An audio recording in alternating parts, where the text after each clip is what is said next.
Thanks everybody for coming. Thanks to Kristen and Vaughn for putting this together.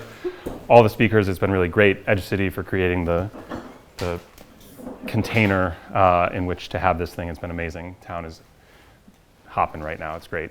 So Uniswap. I think it's actually very useful to think about the history of the AMM before I talk about governance. The AMM is about to be V4. V1 launched November 2018, very simple. Every pair was tied to unwrapped Ethereum. V2, right before DeFi summer, makes better user experience for swappers, for liquidity providers, because you can create pairs with arbitrary tokens, and it just like explodes the sort of usefulness of the protocol. Does a much better job of providing the two things that the protocol does, which is the ability to trade one asset for another, and the ability to provide liquidity in those two assets. V3 kind of moves away from the canonical XYK bonding curve for the exchange rate to this concentrated liquidity thing, which is incredible for liquidity providers, depending on who you ask, and it's great for swappers because you get better prices. So we see this sort of continual improvement of the quality of the features that the protocol provides, right?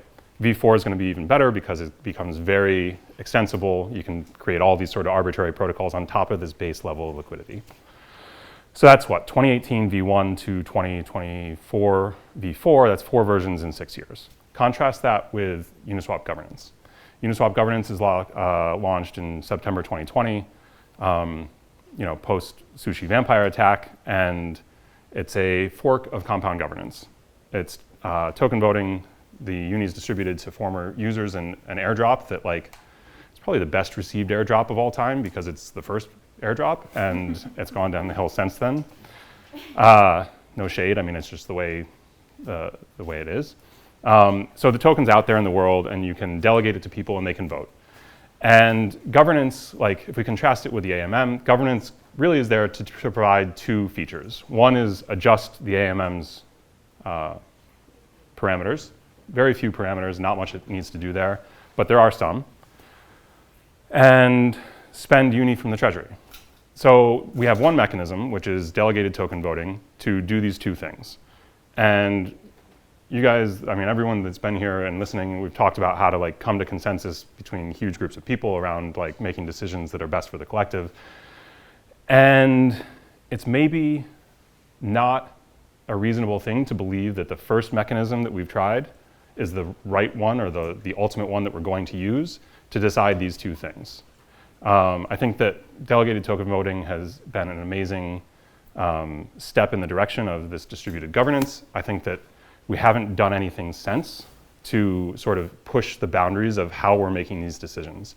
So this house and the people who are here, from the academics to the hackers to the people who are implementing and building apps around these ideas, is really our effort to drive this conversation forward and move away from, or not move away from, but just figure out what is best for Uniswap as a protocol and then the ecosystem widely to make these decisions. I think that's sort of my pitch and my spiel and why I think this is very important. But I do also want to say, for the academics and the researchers in the room, keep doing this. Keep having these ideas, keep pushing them forward because there is a market for it. And it's not me, it's not the Uniswap Foundation, it is Uniswap generally. You have a good idea, you propose it to governance, and you push it through on the merits, and you can implement your idea. That's how it goes. Robin said, sorry, don't want to misquote, elegant ideas, messy details, right? If you have an elegant idea, there will be messy details in its implementation. And we can help with that. We can help you figure out those messy details. But bring the elegant ideas and we will try to push this thing forward. So that's all I've really got prepared, and that's kind of off the top of my head. But I'm very excited to have listened to everybody talk so far, and for the rest of the afternoon today and all day tomorrow, it's going to be great. These are ideas that we want you to keep having so that you can implement them. Yeah.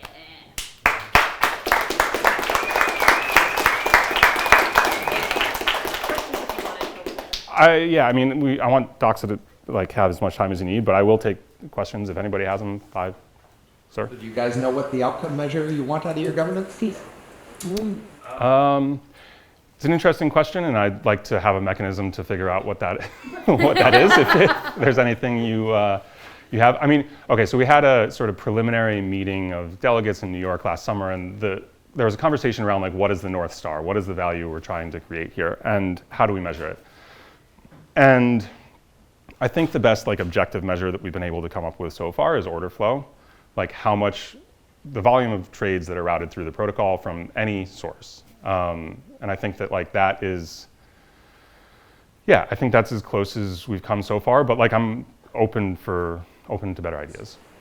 Like what's the first thing that you worry about then? If we made volume will go max, then the following thing could go wrong. What are the worries? Sorry, can you? Well, you must hesitate before the volume metric because of some scenarios where there's a conflict between what you want and volume, right? Yeah, I mean, I don't know the specific scenarios where like, so the question is like, where is volume not the right metric? We don't want, the bad sort of prediction markets, like, assassination markets and that kind of thing trading. So I don't know how we put guardrails around that, but they're not all bad. Well, not all prediction markets. I would argue that like. Not all assassination markets are bad. That's above my pay grade. So you get to be one of the few people that is working in a new kind of organization. Like DAOs were something that we just invented, less than a decade ago. You're working inside of a very real one. I would argue that I'm working adjacent to a very real one, because I actually don't have delegation. I'm empowered by the DAO. The foundation is empowered by the DAO to push the Uniswap ecosystem forward, and I think my job is to do that in 2 ways. One is kind of help delegates come to the best decisions and give them the resources they need to do that, and then the other is to, in the example of the protocol fee, like I managed that project and kind of took delegate information. This is a very important thing. Can you figure out how to do it? So, but you get to be close enough to have that eye on it, but most of us don't get to see. So I'm curious what you've learned so far. Like, what lessons would you export to those of us who are working on governance? For what parts of it you think are really worth emulating and replicating? First, what parts would you encourage us to avoid? So I actually think Butter and Vaughn and Alex are like a really instructive example of a good thing to replicate. Vaughn. Them in particular as people? Well, I'll give you. Yeah, agreed. They are both great, yes, but also, yes, and. So we had a gathering of delegates at ETH Denver for a couple of days prior to the main event, and Vaughn turned up and was involved in a lot of the sort of small group conversations right around the time that the delegate compensation proposal was posted in the Uniswap forum.